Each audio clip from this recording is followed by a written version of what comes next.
Alright, I got the MS290. Nice clean 290, 18-inch bar and chain. Looks like almost new bar. This is another one from the state of Virginia. There's the ID plate. Go around. The only thing is I see wrong is there's a crack in that little cover right there, but it doesn't affect anything. It don't look like it's going to break because it's pretty solid right there. Looked like a surface crack.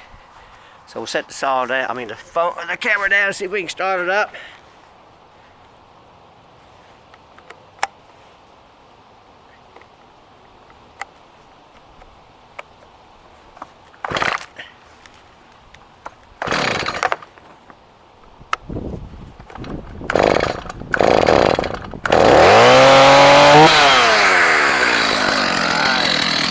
We're in idle mode right now.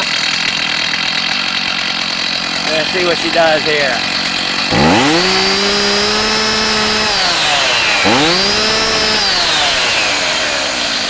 There you go.